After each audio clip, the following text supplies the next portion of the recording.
오늘 말씀은 디모데후서 3장입니다. 디모데후서 3장 10절에서부터 17절 말씀까지 교독하시겠습니다. 마지막 절은 합독합니다.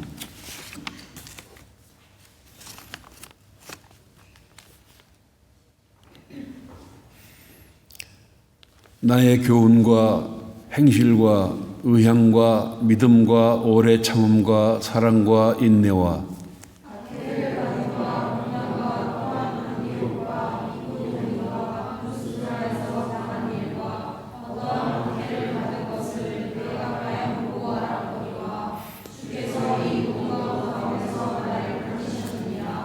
무릇 그리스도 예수 안에서 경건하게 살고자 하는 자는 박해를 받으리라.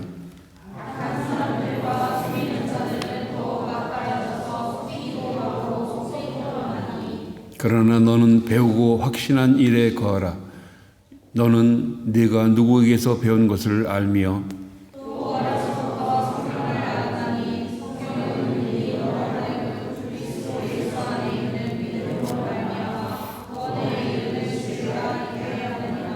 (16절과 17절) 함께 봉독하시겠습니다. 모든 성경은 하나님의 감동으로 된 것으로 교훈과 책망과 바르게 함과 의로 교육하기에 유익하니 이는 하나님의 사람으로 온전하게 하며 모든 선한 일을 행할 능력을 갖추게 하려 함이라. 아멘. 나와 나의 백성이 무엇이고 안 되기처럼 즐거운 마음으로 드릴 힘이 있었나이까. 모든 것이 주께로 말미암았사오니 우리가 주의 손에서 받은 것으로 주께 드렸을 뿐이니이다.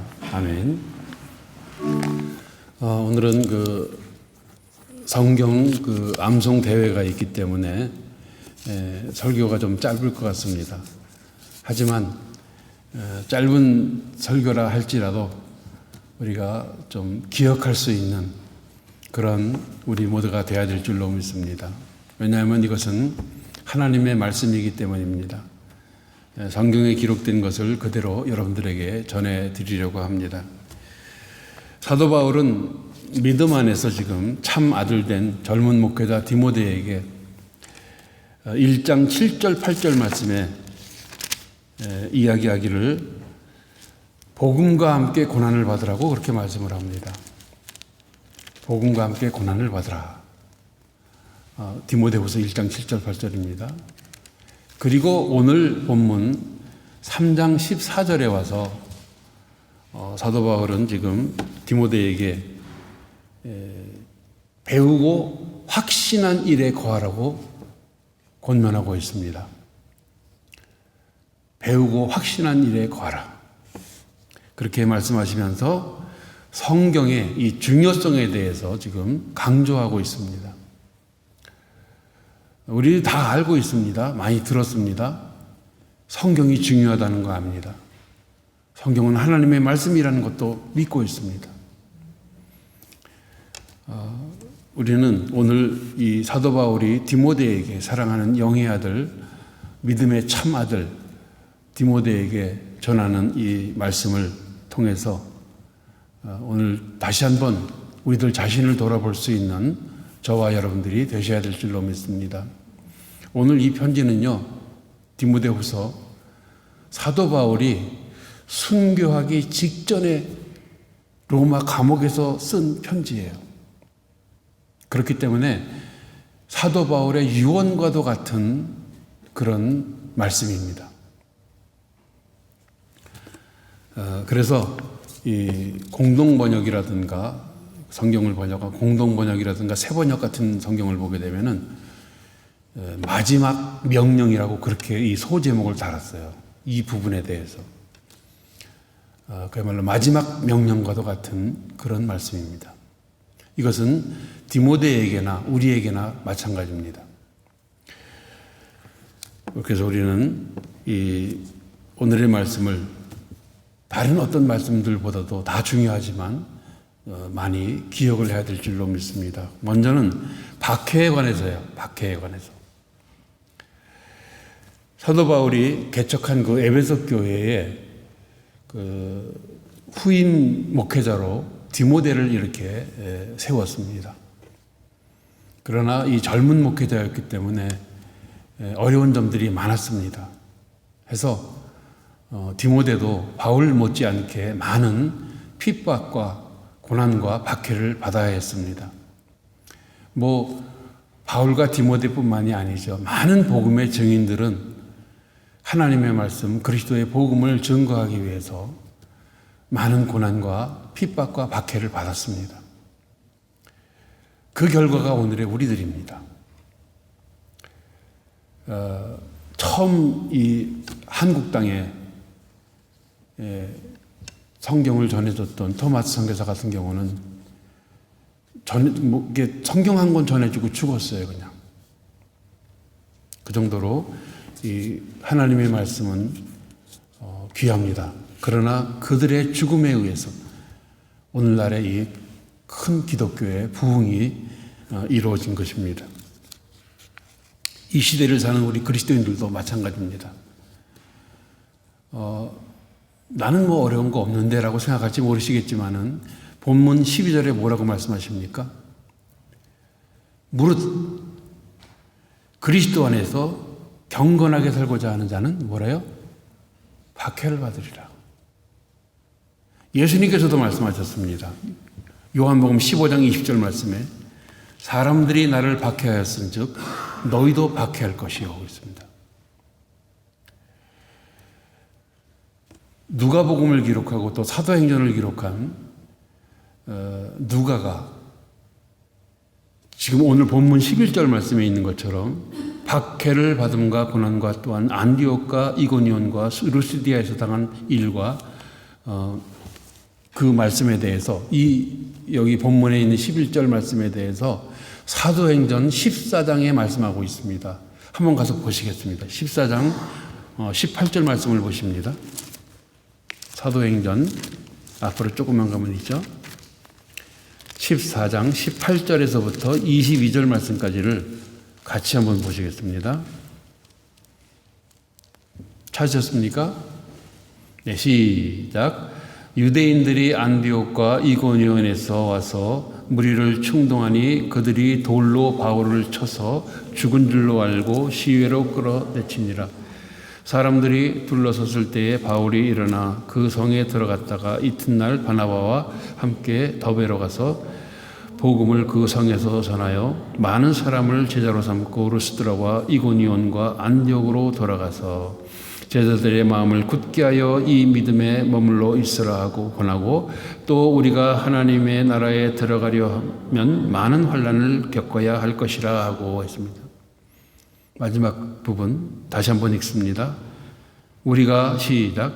우리가 하나님 나라에 들어가려면 많은 환난을 겪어야 할 것이라.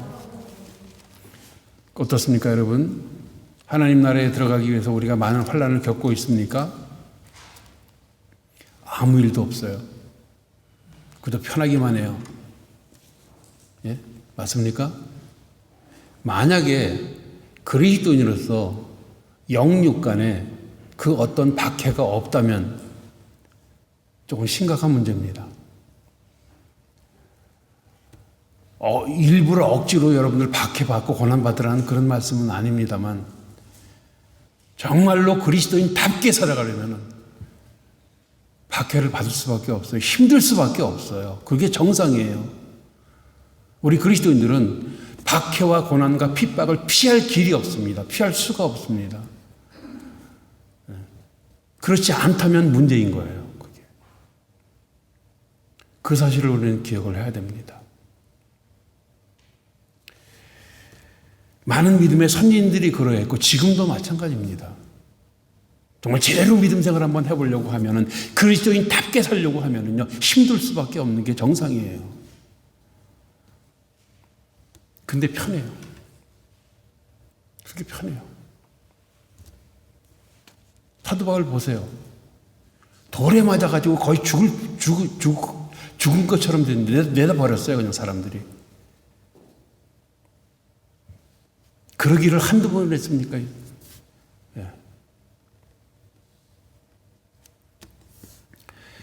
하나님 나라에 들어가려면 많은 환난을 겪어야 할 것입니다.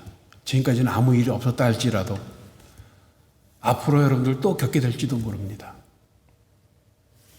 믿음 생활이라는 게 그래요. 아무런 박해가 없다면요, 그것은 분명 주님의 뜻대로 살지 않는 겁니다. 그냥 자기 뜻대로 사는 겁니다. 자기 뜻대로 살게 되면 어떻게 되는 줄 아세요? 우리 안에 계신, 로마서 여러분들 암기하셨잖아요. 그리스도의 영이 근심을 하세요. 성령님께서 근심하세요. 너 어떻게 그렇게 사니?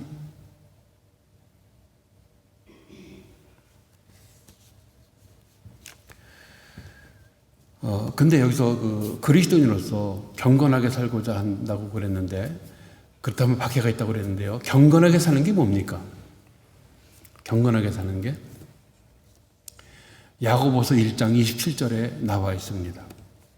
하나님 앞에서 정결하고 더러움이 없는 경건은 고아와 과부를 환난 중에 돌보는 사람이라고 그랬어요. 환난 때에는요, 자기 하나 건사하기도 힘들어요. 그저 나 혼자 잘 먹고 잘 살면 그만이야. 환난 때에는. 지금이 그렇지 않습니까? 개인주의 시대. 자기밖에 몰라. 언제 고아와 과부를 돌봅니까? 그런데 경건한 자는 고아와 과부를 돌본답니다. 또 자기를 지킨다 그랬어요. 자기를 지켜 세속에 물들지 아니하는 것이라 그랬습니다. 그게 경건이래요. 우리는 이웃을 진심으로 사랑할 줄 알고 우리 자신을 그리스도인으로서 그리스도인답게 지킬 수 있는 경건한 그리스도인들이 되어야 될 줄로 믿습니다. 하나님 앞에서, 다른 사람들 앞에서, 자기 자신 앞에서 경건하시기를 예수 그리스도 이름으로 축원드립니다. 세상 보세요. 얼마나 악합니까? 오늘 본문에서도 말씀하시잖아요. 서로 너무 점점 더 악해져서 속이기도 하고 속기도 한다 그랬습니다. 계시록 22장 11절에 뭐라 그랬어요? 불의를 행하는 자는 그대로 불의를 행하고 더러운 자는 그대로 더럽다 그랬습니다. 지금 세상 그래요. 믿는 사람들은 계속 더 잘 믿어요. 거룩한 사람은 더 거룩해져 가고 있어요. 우리는 말씀을 다시 한번 기억하고 살아가야 될 줄로 믿습니다. 하나님의 은혜 가운데 경건하지 않은 것, 그리고 이 세상 정욕을 다 버리고 신중함과 의로움과 경건함으로 이 세상에서 살아가는 저와 여러분들이 되셔야 될 줄로 믿습니다. 이 세상에서는 사람들이 서로 속고 속이는 이 거짓 세상이에요. 거기 여러분들 뭐라 그럴까, 호기심도 갖지 마세요. 네, 관심 갖지 마세요. 욕심 갖지 마세요. 그저 따라가는 거예요. 똑같이 따라가 버리고 말아요. 우리는 그리스도인으로서 경건하게 살아야 됩니다. 비록 박해를 받을지라도 믿음이 더욱 자라서 하나님을 기쁘시게 할 수 있는 저와 여러분들이 다 되셔야 될 줄로 믿습니다. 하나님이 기뻐하시는 좋은 믿음의 사람으로 날마다 성숙해 가시기를 예수 그리스도 이름으로 축원드립니다. 두 번째는요, 교훈에 관해서입니다. 이와 같은 악한 세상, 거짓 세상, 이것을 이겨내려면은요, 이게 뭐라 그래요? 배우고 확신한 일에 거하라. 있습니까? 그런 거 있습니까? 이 세상을 이길 만한 배우고 확신한 일 있습니까? 그냥 눈치 봐가면서 적당히 타협해가면서 그러면 안 된다라는 거예요. 지금 사도 바울이 디모데에게 가르쳐준 게 있습니다. 10절 말씀 한번 보십시오. 뭐라 그럽니까? 나의 교훈과 행실과 의향과 믿음과 오래 참음과 사랑과 인내와 박해를 받음과 고난이라 그랬어요. 이런 9가지. 참 어렵죠? 이게 믿음 생활이에요. 이게 올바른 믿음 생활의 모습입니다. 그런데 사도 바울이 이 디모데와 동고동락하면서 디모데가 사도 바울로부터 한두 번 이 말을 들었겠습니까? 한두 번 이런 교훈을 받았겠습니까? 하루 이틀도 아니에요. 오랫동안 사도 바울과 동고동락하면서 이런 교훈들을 받았습니다.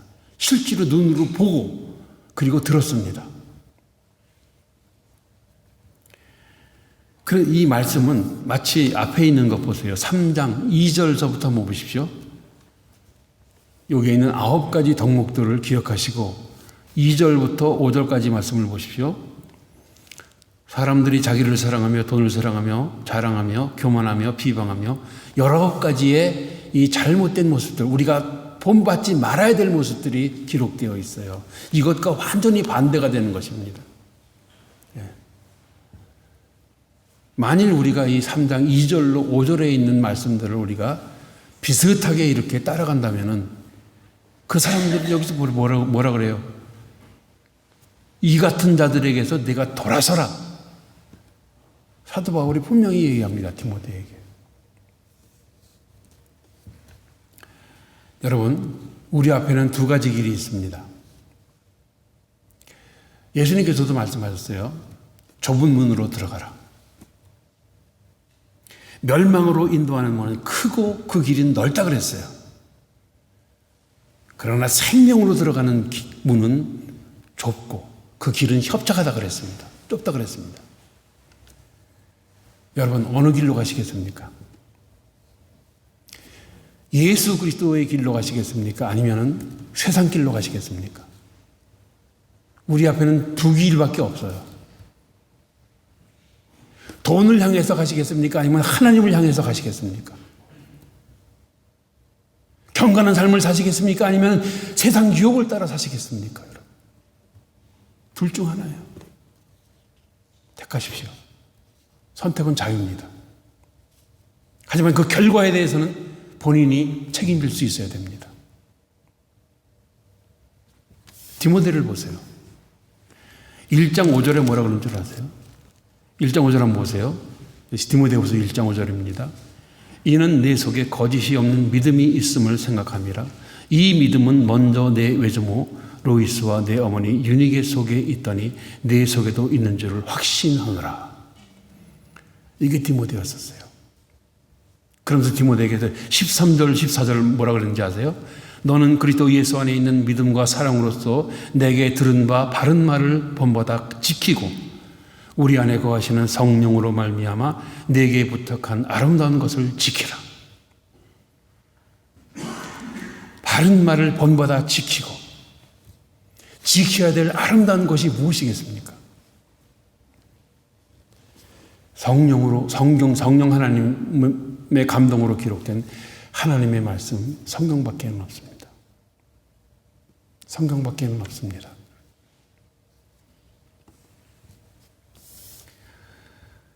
우리는 요한복음 5장 39절에서 예수님께서 말씀하시기를 너희가 성경에서 영생을 얻는 줄 생각하고 성경을 연구하거니와 이 성경이 곧 내게 대하여 증언하는 것이라 그랬어요.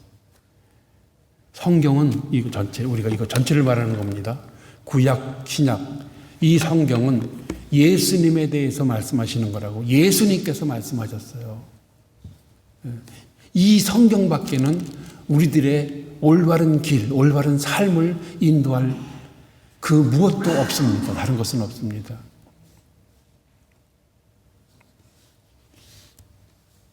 시편 119편 9절 말씀. 청년이 무엇으로 그 행실을 깨끗하게 하리이까?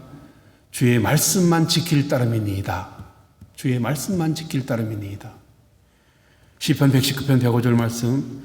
주의 말씀은 내 발의 등이요 내 길의 빛이니이다. 믿으십니까, 여러분? 아멘이 없으시네요. 끝까지 자기 뜻대로 사시겠다는 얘기입니까, 뭡니까? 말씀 따라 살아야 돼요.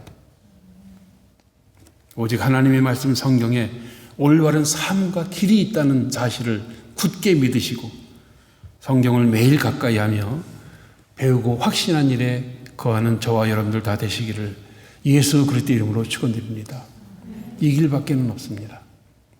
다른 길은 없습니다. 끝으로 성경에 관해서입니다. 성경은 우리를 구원으로 인도해 주십니다. 구원으로. 우린 구원받기 위해서 교회 나온 거 아니에요? 예수 믿는 거 아닙니까? 그렇죠? 우리를 구원으로 인도하실 수 있는 분은 성경밖에 없어요. 내 뜻, 내 생각, 내 경험, 내 의지, 뭐 누가 그렇게 갔으니까 다 필요 없어요. 이 어느 유명한 목사님이 이렇게 말씀하셨더라? 아니요. 오직 성경이요. 오직 성경입니다. 성경은 하나님이 숨을 불어넣으신 거예요. 그렇기 때문에 이건 절대적인 권위가 있는 겁니다. 민수기서 23장 19절에 있는 것처럼 하나님은 가서 한번 보시겠어요? 민수기서 19장, 23장 19절.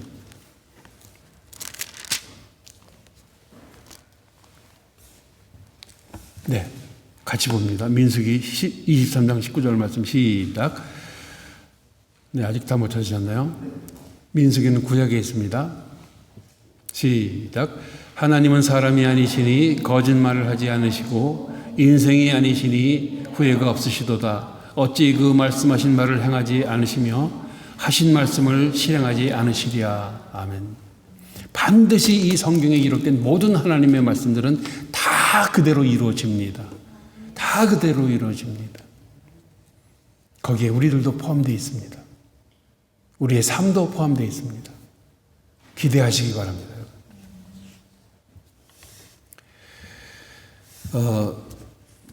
그리고 이 성경 말씀을 읽고 듣고 지켜 행하는 사람들, 다시 말해서 순종하시는 그런 사람들에게는요, 놀라운 영적인 변화가 일어나요. 그게 뭔지 아세요? 하나님의 사람으로 온전하게 된다는 거예요. 본문에 말씀한 17절에. 그리고 모든 선한 일을 행할 능력을 갖추게 해주신답니다, 여러분. 이게 다 성경을 통해서 우리가 얻을 수 있는 은혜인 것입니다. 오늘 말씀 중에서 우리가 아까 같이 읽었던 3장 16절 말씀을 다시 한번 같이 보시겠습니다. 시작. 모든 성경은 하나님의 감동으로 된 것으로 교훈과 책망과 바르게 함과 의로 교육하기에 유익하니. 아멘. 이것을 조금 이해하기 쉽게 하기 위해서 조금 더 쉬운 성경 공동 번역으로 한번 읽어드리겠습니다. 성경은 전부가 하나님의 계시로 이루어진 책으로서 진리를 가르치고 잘못을 책망하고 허물을 고쳐주고 올바르게 사는 훈련을 시키는 데 유익한 책입니다. 이해가 되십니까? 성경은 그런 겁니다. 또 새번역 성경은 이렇습니다. 모든 성경은 하나님의 영감으로 된 것으로서 교훈과 책망과 바르게 함과 의로 교육하기에 유익함이니라 합니다. 그랬습니다. 쉬운 성경 여러분들 많이 읽으시죠? 쉬운 성경. 모든 성경 말씀은 이건 좀 길어요. 성경 말씀은 하나님께서 감동을 주셔서 기록되었기 때문에 진리를 가르쳐주며 삶 가운데 무엇이 잘못되었는지 알게 해줍니다. 또한 그 잘못을 바르게 잡아주고 의롭게 사는 법을 가르쳐줍니다. 현대인의 성경도 있습니다. 모든 성경은 하나님의 감동으로 기록되어서 진리를 가르치고 잘못을 책망하여 바로 잡게 하고 의로 시키기에 유익한 책입니다. 그랬습니다. 여러분, 예수 그리스도의 보혈로 가득한 이 성경, 이것을 우리들에게 선물로 주셨습니다. 하나님께서. 만일 우리가 하나님의 그 사랑을 조금이라도 깨닫고 감사한다면 말이죠. 감사한다면 진실로 이 성경을 사모할 것입니다. 나를 살려준 이 성경. 이건 저 개인적으로도 그래요. 저를 살리셨어요. 오늘의 제가 있게끔 하셨습니다. 성경은 그런 책이에요. 여러분들도 한번 이 성경을 더욱 사모하실 수 있기를 바라겠습니다. 오늘 성서주일뿐만이 아닙니다, 여러분. 매일 오직 성경으로 승리의 삶을 살아가는 우리 모든 소망가족 되시기를 예수 그리스도의 이름으로 축원드립니다. 기도하시겠습니다. 고마우신 아버지 감사합니다. 우리가 성경이 얼마나 귀한지 알고 있습니다. 많은 믿음의 선진들이 그러했고 복음의 증인들이 그 말씀을 계속해서 전파하고 있습니다. 우리는 과연 얼마만큼 성경을 사모하고 있는지 다시 한번 돌아보게 하여 주시고 얼마만큼 가까이 하고 있는지를 우리가 알게 하여 주시옵소서. 그리하여 하나님과 다른 사람들과 자기 자신 앞에서 부끄럽지 않는 삶을 살아가는 성경의 사람들이 다 되게 하여 주시옵소서. 성령님께서 도와주실 줄 믿습니다. 살아계신 예수 그리스도 이름으로 기도드립니다. 아멘.